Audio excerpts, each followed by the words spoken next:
오늘 부활주일입니다.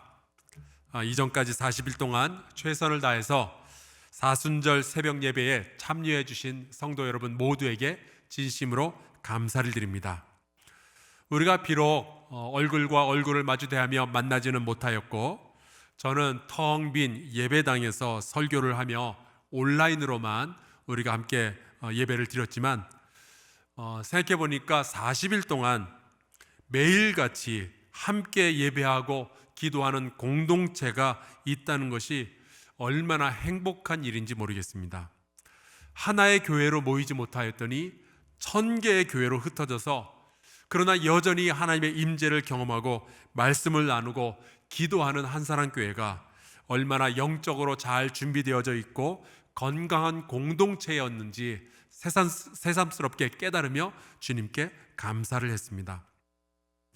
각자의 처소에서 예배를 드리는 것이 우리에게 능력이 된다, 이 마음을 가지고 우리가 예배는 능력이다, 예능 캠페인을 했는데요, 수많은 어린이들이 부모님과 함께 집에서 온라인으로 예배를 드리며 그 사진으로 찍어서 우리 홈페이지에 올려놓았습니다. 아이들의 사진들이 너무나도 귀엽고 사랑스러운데 왠지 마음속에 감동이 있어요. 앞으로도 여러분 온라인으로 예배가 계속되는 동안 여러분의 집에서 사진을 찍어서 계속해서 홈페이지에 올려주시면 나중에 기회가 되었을 때 또 소개를 해드리도록 하겠습니다. 저런 예배뿐만이 아니라 삶으로 드려지는 하나님을 예배하는 모든 행위도 여러분께서 함께 홈페이지에 올려주시면 좋을 것 같아요. 우리 어린이들과 청소년들을 위한 예배 영상을 찍느라 우리 사역자들, 우리 영상실에서 얼마나 수고를 많이 했는지 모릅니다. 각 부서의 연령대에 맞추어서 정말 창조적이고 재미있게 영상을 준비했고요, 또 우리 부모님과 함께 어린이들이 예배를 드릴 수 있도록 했죠. 물론 이 고생은 이제 끝났다가 아니라 당분간 우리 모두가 이제는 좀 안전하다 생각이 될 때까지 계속 진행이 됩니다. 여러분께서 우리 교회 학교를 위해서, 우리 영상실을 위해서 계속 기도해 주시기를 바랍니다. 이렇게 다들 움츠러들고 있는 이 상황에서도 봉사활동을 해주신 분들이 여럿 계시죠. 마스크를 제작을 해서 보내주시는 분들도 있었고, 밴드 챌린지를 통해서 돈을 모아서 대구 경산에 있는 의료진에게 음식과 또 간식을 보내기도 했습니다. 지난주에 드렸던 성금요일 예배는 어떠셨습니까? 우리 문화선교부의 음악가들과 우리 목사님들 영상실에서 추위에 떨며 손을 호호 불어가면서 바로 이 자리에서 밤을 새워가며 우리가 녹화를 하고 준비하고 편집한 겁니다. 저에게는 진짜 고난주간이었어요. 그런데 이전에 없었던 새로운 시도였기 때문에 기도도 많이 했고요, 우리가 준비도 많이 하고 걱정도 많이 했는데, 이렇게 온라인으로도 주님의 십자가를 기억하며 은혜 받을 수 있구나라는 새로운 경험을 하는 정말 좋은 예배였습니다. 특별히 우리 한사랑교회는 이 코로나19 때문에 모두가 꼼짝 마라 하는 이 시기에 매일같이 지난 40일 동안 평균 1000명이 넘는 성도들이 온라인으로 함께 예배하며 소통하고, 이 40일 동안에 약 800명에 달하는 성도들의 이름으로 작은 교회들의 월세를 대신 납부하는 일이 벌어졌습니다. 저는 이게 기적이 아니라면 뭘 기적이라고 부를지 모르겠어요. 또 어제와 오늘 꽃은 부활을 싣고 행사가 현재까지도 진행 중입니다. 350개의 부활절 꽃 바구니가 저게 실제 우리가 준비했던 건데요, 꽃 바구니가 코로나19 때문에 피곤하고 지치고 외로운 우리 이웃들에게 응원의 메시지와 함께 배달이 되었고요, 우리 지역사회 선교부에서는 55개의 부활절 바구니와 꽃다발을 더 준비를 해서 우리 교회 주변의 모든 식당들, 또 상점들, 또 비즈니스의 소망의 메시지와 함께 전달을 했습니다. 심지어 요 옆에 있는 운명철학관에도 저희가 부활의 메시지를 전달을 했어요. 오늘 밤에는 요 근처에 있는 술집도 찾아갑니다. 우리 한사랑교회가 계속해서 어려워하고 있는 이 백성들을 위로하고 그들에게 기쁨과 소망의 복음을 전하는 한사랑교회가 되기 위해서 여러분 계속 기도해 주시기를 부탁합니다. 다시 할게요. 한사랑교회가 되기를 부탁합니다. 그런데요, 만약 2000년 전 예수 그리스도의 부활이 없었다면 우리가 그동안 사순절 내내 해왔던 모든 일들은 다 어떻게 되는 걸까요? 여러분, 부활이 없다면 우리의 믿음도 우리의 모든 행위도 다 헛것입니다. 그래서 사도 바울이 이런 이야기를 했어요. 그리스도께서 다시 살아나신 일이 없으면 너희의 믿음도 다 헛되고 너희가 여전히 죄 가운데 있을 것이다. 만약 그리스도 안에서 우리가 바라는 것이 다만 이 세상의 삶뿐이면 모든 사람 가운데 우리가 더욱 불쌍한 자이리라. 여러분, 예수님의 부활은요, 우리 모두의 신앙의 출발점입니다. 요즘 그런 말이 돌고 있죠. 이제 우리 시대는 코로나19 이전 시대와 코로나19 이후 시대로 나뉘게 될 것 같아요. 저는 교회도 그럴 것 같아요. 코로나19 이후의 교회, 이전의 교회와 이후의 교회로 나누어질 것 같습니다. 여러분, 예수님의 제자들은요, 부활 이전의 제자와 부활 이후의 제자들은 달랐어요. 심지어 예수님도 부활 이전의 예수님과 부활 이후의 예수님이 달랐습니다. 여러분, 부활은 우리의 생각과 우리의 행동을 결정짓는 역사적 사건이에요. 부활의 신앙을 가지고 있는 사람과 부활의 신앙을 가지지 못한 사람은 차이가 날 수밖에 없는 거죠. 그렇다면 우리는 신앙생활을 하면서 반드시 이 질문을 진지하게 던져야 됩니다. 고민하며 던져야 돼요. 나는 진심으로 부활 신앙을 가지고 있는가 하는 거죠. 나는 진심으로 예수 그리스도의 부활을 믿고 있는가? 혹시 나는 믿는 척 하고 있는 거 아닌가? 몇 달 전에 한국의 기생충이라는 영화가 그 오스카상을, 미국에서 오스카상을 4개나 수상을 했을 때 미국의 몇몇 그 유명한 토크쇼에서 정말 약속이나 한 듯이 똑같은 이야기들을 하더라고요. 너무 많은 사람들이 영화를 안 봤으면서도 본 척하고 있다는 거예요.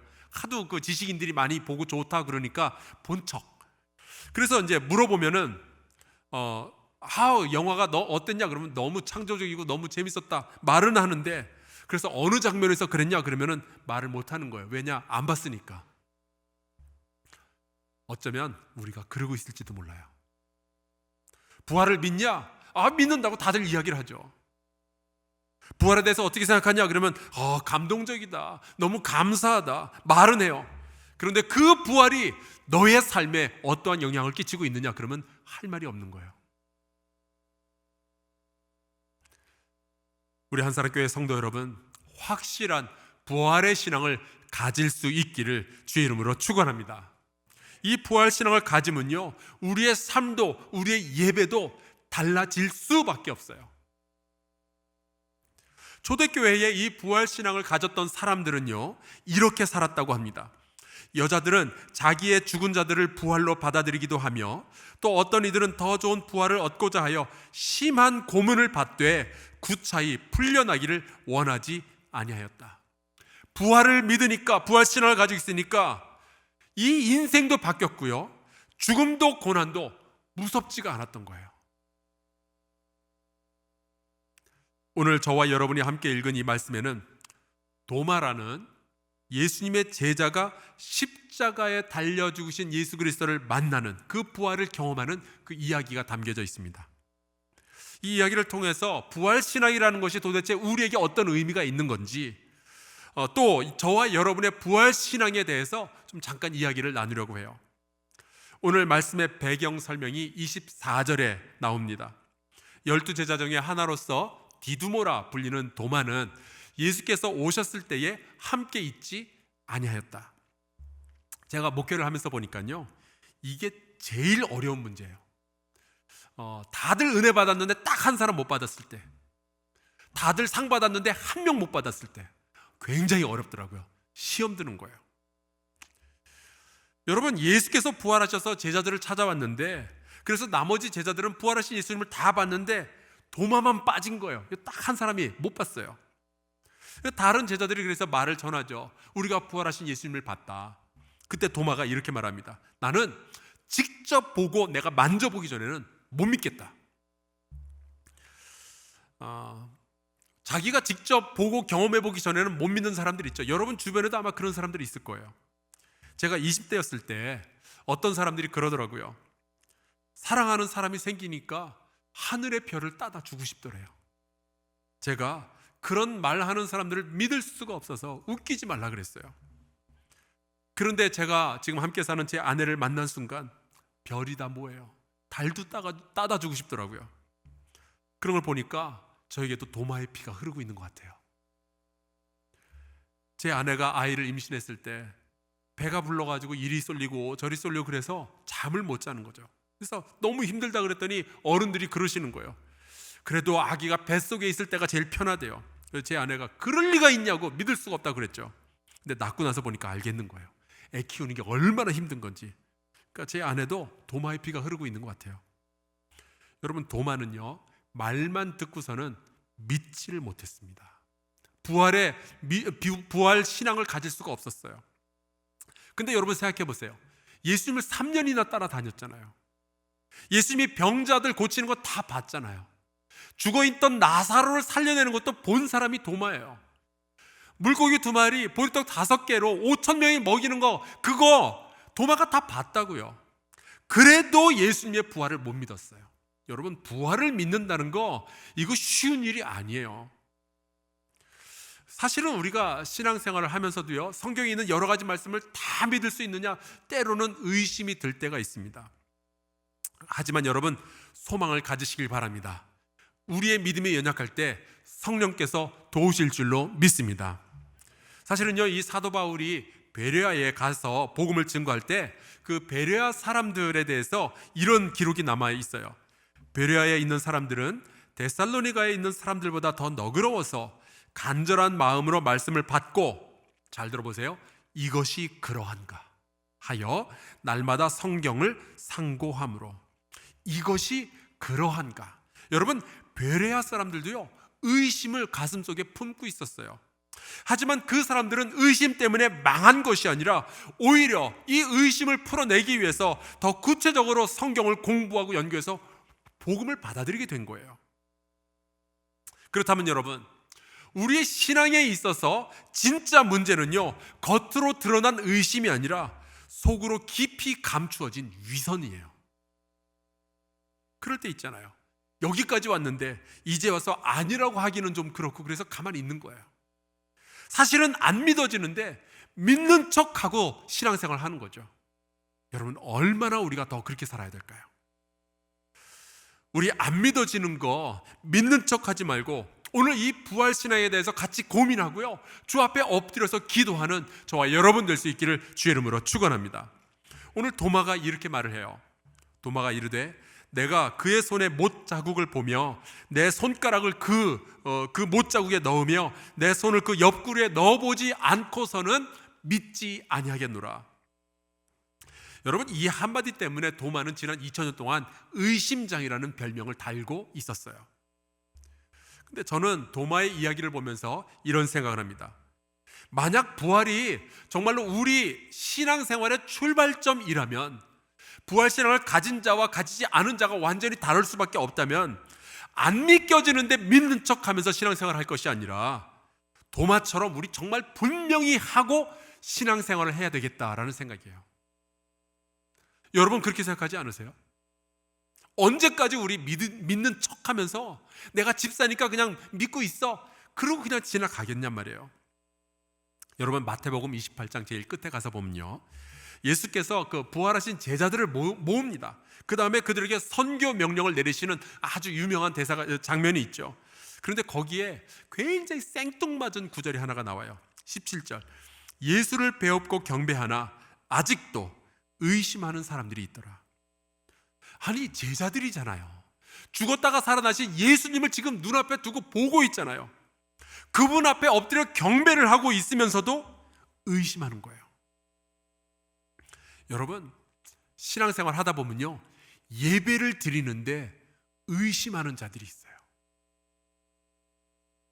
하지만 우리가 언제까지 그런 식으로 예배를 드릴 수 있어요? 언제까지 우리가 그런 식으로 신앙생활을 하겠냐고요. 여러분, 도마의 이야기는 우리에게 이런 도전을 합니다. 우리가 예수님의 부활을 믿는다고 말은 하는데 정말이냐 하는 거예요. 적어도 도마는 확실한 신앙을 추구했잖아요. 만져서라도 믿고 싶다는 생각을 하잖아요. 그러니까 여기저기 숭숭 구멍난 그런 믿음이 아니라 내가 내 인생을 걸 수 있는 반석과 같은 믿음을 내가 가지기 전에는 내가 함부로 부활에 대해서 이야기 안 하겠다라고 하는 것이 도마잖아요. 적어도 도마는요, 자기의 신앙에 대해서, 자기 믿음의 연약함에 대해서 거짓말은 안 했다고요. 여러분, 그렇다면 이런 도마와 같은 사람을 예수께서 만나 주실까요? 아니면은 그냥 버리고 가실까요? 같이 말씀을 보겠습니다. 26절. 여드레를 지나서 제자들이 다시 집 안에 있을 때에 도마도 함께 있고 문들이 닫혔는데 예수께서 오사 가운데 서서 이르시되 너에게 평강이 있을지어다. 여러분, 주님은요, 의심장이 도마, 이 믿음이 연약한 자를 버리고 가시는 것이 아니라 만나러 찾아오셨어요. 그렇다면 여러분, 우리에게도 소망이 있는 줄로 믿습니다. 비록 지금은 내 믿음이 연약하고 부활의 신앙이 확고하게 내 안에 자리 잡지 않았다 할지라도 여러분, 주님은 우리를 찾아오시고 우리를 도와주실 줄로 믿습니다. 혹시 여러분의 가정에 아직도 의심 때문에 주님을 믿지 못하는 남편, 아내, 부모님 혹은 자녀들이 있다면 소망을 가지고 기도하시기를 주의 이름으로 축원합니다. 그런데 우리가 이 말씀에서 중요한 것, 부활 신앙에 대해서 중요한 것 몇 가지를 좀 같이 봤으면 좋겠어요. 분명히 보니까 문들이 닫혀 있었다라고 되어 있죠. 근데 예수께서 제자들 가운데 갑자기 나타나십니다. 얼마나 놀랐을까요? 여러분, 세상에 사람이 나타나는 방법 중에 제일 무서운 게요, 뭐 소리를 내면서 나타나는 게 아니라 슬쩍 나타나는 거예요. 그게 제일 무서워요. 그리고 도마를 딱 집어서 이런 말씀을 하시죠. 도마에게 이르시되 내 손가락을 이리 내밀어 내 손을 보고 내 손을 내밀어 내 옆구리에 넣어보라. 그리하여 믿음 없는 자가 되지 말고 믿는 자가 되라. 여러분, 이 말씀에서 부활하신 주님, 부활 이전과 부활하신 주님은 차이가 있다는 것을 우리가 발견하게 됩니다. 여러분, 그리고 예수님이 도마에게 내 손가락으로 내 흉터를 만져보라 말씀하셨을 때에 도마와 제자들은 저게 도대체 뭔 소리냐 했을까요? 아니면은 기억나는 것이 있었을까요? 있죠. 기억나는 게 있죠. 왜요? 8일 전에 도마와 제자들이 모여 있을 때 딱 이 얘기를 했거든요.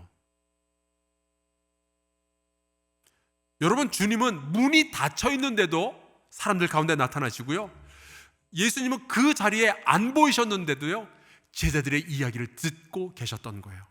그게 부활의 주님이에요. 8일이 지났는데도 기억하고 계셨다가 지금 의심하는 제자를 찾아와서 믿음을 가지도록 도와주고 계시는 거예요. 여러분, 부활하신 주님을 믿는다는 것은 이런 것을 우리가 믿는 겁니다. 문이 닫혀 있는데도 들어오시고 우리와 함께 하시며 우리의 예배를 받으시는 그 부활의 주님이 지금 여러분의 가정 가운데도 계신다는 것을 믿는 것, 그것이 부활의 신앙이에요. 부활신앙이라는 것은 그분이 지금 우리의 눈에 보이지 않지만 우리의 기도와 우리의 간구를 들으시고 우리의 눈물을 보고 계신다는 것, 그 우리의 약한 믿음을 도와주신다는 것을 믿는 것, 그것이 부활의 신앙입니다. 나는 죽은 다음에 부활할 거야, 이것을 믿는 것도 부활신앙의 일부분이지만 더 중요하게는요, 부활신앙은 먼 미래만의 이야기가 아니라 오늘 나의 삶에 영향을 주고 오늘 나의 예배를 바꾸어 주는 것이 이 부활의 신앙인 거예요. 그 주님이 지금 나와 함께 하시며 나의 예배를 받고 계신다. 주님은 우리 마음속에서 일어나는 일들도, 내가 골방에서 몇몇 사람들과 나누었던 이야기도요, 다 듣고 알고 기억하고 계시는 거예요. 근데 요즘 같은 민주주의 국가에서 이런 이야기하면은 사생활 보장이 안 된다고 그렇게 말씀하실지도 모르겠어요. 근데 여러분, 주님은 우리를 뭘 잘못하나 뭘 잘하나 감시하고 계시는 것이 아니라 우리의 연약함을 돕기 위해서 인도하시고 함께 해주시는 거예요.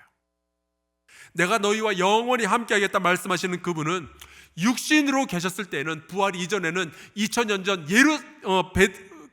이스라엘에만 계셨었지만 부활하신 이후에는요, 부활의 주님으로서 우리의 모든 삶에 함께 계시고 동행하시고 우리의 기도를 들어주시는 줄로 믿습니다. 이게 부활신앙이에요. 그래서 이 부활신앙을 가지게 되는 순간 도마에게 어떠한 일이 벌어질까요? 그 예수 그리스도의 흉터를 보았던 도마가 그 앞에 엎드려 이런 고백을 합니다. 나의 주님이시요 나의 하나님이시니이다. 여러분, 하나님의 특징이 뭔가요? 전지전능 아닌가요? 모든 것을 알고 모든 것을 하실 수 있는 거 아니에요? 부활하신 예수 그리스도께서 그 하나님으로 존재하시는 거예요. 하나님의 또 다른 특징이 뭔가요? 무소부재, 아니 계신 곳이 없는 것 아닌가요? 예수 그리스도가 그런 분이 되신 거예요. 도마의 부활신앙이었습니다. 바로 이 순간이요, 도마의 인생에 있어서는 의심이 예배로 바뀌는 순간이었어요. 이 순간이 도마의 인생에 얼마나 감격적인 순간이었을까요? 그렇게 믿을 수 없었던 부활이 믿겨지는 순간이 찾아온 거예요. 그때 주님을 향한 찬송이 터져 나옵니다. 주님이 나의 하나님이라는 고백이 그냥 해보는 말이 아니라 정말로 자기의 인생을 건 선언이 되는 거예요. 이제부터는 내가 죽을 때까지 예수 그리스도의 부활을 증거하면서 살겠다고, 그분이 하나님이라는 것을 이야기하면서 살겠다고 선언을 하는 거죠. 여러분, 부활의 신앙을 가질 때에 진정한 예배가 시작이 되며 우리의 인생은 그 예배 가운데서 변화될 줄로 믿습니다. 예배를 드리면서도 의심하는 그런 사람이 아니라 의심을 떨쳐내고 진정한 예배자가 되는 부활 신앙을 가진 저와 여러분 될 수 있기를 주의 이름으로 축원합니다. 그래서 이 고백이 있으니까요, 부활이 어떤 것인지, 부활하신 주님이 어떤 분인지를 알게 되니까 도마는 모든 제자들 가운데서 가장 먼 곳으로 가서 복음을 전하는 선교사가 됩니다. 전승에 의하면 그가 갔던 곳이 인도라고 그래요. 그래서요, 지금도 인도에 가서 보면은 마을 전체가 통째로 예수 믿는 그런 마을들이 여기저기 있어요. 선교사가 온 적도 없대요. 그럼 힌두교가 그렇게 판을 치는 세상에서 어떻게 기독교 마을이 있을 수가 있는가? 그냥 조상 대대로 예수를 믿어왔대요. 언제부터 그랬는가? 2000년 되었다는 이야기를 하는 거죠. 여러분, 내가 믿음의 문제를 가지고 씨름하고 있다면, 믿고 싶지만 믿기질 않아서 고민되는 분들이 있다면 정직하게 주님 앞에 구할 수 있기를 바랍니다. 부활하신 주님은요, 우리를 들으시고 우리를 찾아오시며 우리의 연약한 믿음을 도와주실 줄로 믿습니다. 어떻게 도와주시느냐? 또 이 상처를 보여주시느냐? 아니요. 29절을 한번 같이 보겠습니다. 예수께서 이르시되 너는 나를 본고로 믿느냐? 보지 못하고 믿는 자들은 복되도다 하시니라. 여러분, 이 말씀은요, 도마 이후에 흉터와 그 손과 그 옆구리를 보지 못하고 믿을 사람들이 있다는 거예요. 주님의 약속입니다. 그런 사람들이, 부활신앙을 가진 사람들이 반드시 있을 것이다. 그들이 복되다는 거죠. 주님이 말씀하셨다면 그대로 이루어질 줄로 믿습니다. 그리고 저는 기도하는 것이 있어요. 저와 여러분이 그 복된 사람들이 되었으면 좋겠습니다. 어떠한 방식으로 우리가 이 부활을 믿게 될지는 모르겠지만 주님은 반드시 그 일을 우리 가운데 이루어 주실 줄로 믿습니다. 여러분의 가정 가운데 아직도 예수 그리스도를 믿지 못하는 자들이 있다면 기도하시기 바랍니다. 소망을 가지고 기도하시기 바랍니다. 언젠가는 부활의 주님이 그들도 만나 주셔서 그들도 예수 그리스도를 주님이요 하나님이라고 고백하는 그 날이 있게 될 줄로 믿습니다. 오늘 이 찬양을 여러분과 함께 부르고 같이 좀 기도했으면 좋겠어요. 부활하신 예수님을 만나고 도마가 이제 인도로 선교 여행을 떠나면서 어떤 찬송을 불렀을까 제가 생각을 해봤습니다. 제가 만약에 도마라면은요, 찬송가 288장을 불렀을 것 같아요. 가사가 이런 거예요. 이것이 나의 간증이요, 이것이 나의 찬송일세. 나 사는 동안 끊임없이 구주를 찬송하리로다. 우리 같이 찬송하고 기도하겠습니다.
통성으로 기도합시다.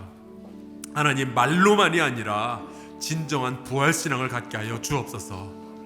그 부활의 신앙이 나의 삶에 날마다 적용되게 하여 주옵소서. 예배를 드리면서도 의심하는 사람이 아니라 의심이 예배로 바뀌는 자들, 부활 신앙을 가진 복된 자들이 되게 하여 주옵소서.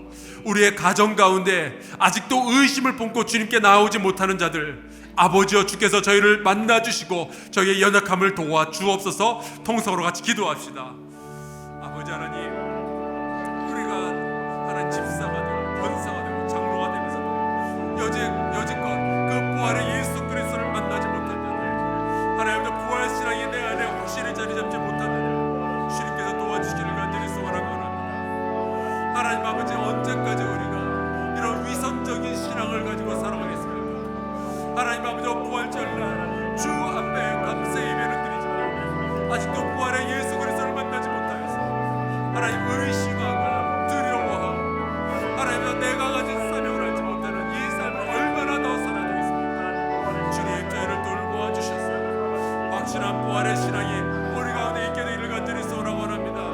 주여, 주께서 저희를 돌보아 주시기를 간절히 원합니다. 주여, 주께서 함께 하시고 하나님, 우리의 각 가정마다 의심하는 자들이 주님께 돌아오고 의심의 이야기가 주시옵소서. 하나님 아버지, 주님께서 부활하심으로 우리가 소망을 품게 해주시니 감사합니다. 주여, 이제 구하오니 우리가 말로만 부활을 믿는다고 하면서 하나님을 찬양한다고 하면서 여전히 의심하는 사람이 아니라 내 인생을 걸만한 부활신앙을 갖게 하여 주옵소서. 나의 모든 생각과 판단의 기초가 될 만한 부활신앙을 우리가 품게 하여 주시옵소서. 살아있는 동안에도 늘 부활하신 주님과 동행하는 성도로서 살아가게 하여 주옵소서. 예수를 위하여 살고 예수를 위하여 죽게 하여 주시옵소서. 우리의 의심이 변하여 참된 예배의 찬송이 되게 하여 주시옵소서. 하나님 아버지, 부활신앙이 필요한 수많은 영혼들이 있습니다. 사망의 그늘에서 신음하는 그들에게 부활의 소망을 전하게 하여 주시고 새로운 하나님의 나라를 함께 만들어가게 하여 주시옵소서. 이제 한사랑교회가 일하게 하여 주시고 성도 한 사람 한 사람이 예수 그리스도 부활의 증거로서 살아가게 하여 주시옵소서. 예수 그리스도의 이름으로 기도하옵나이다. 아멘.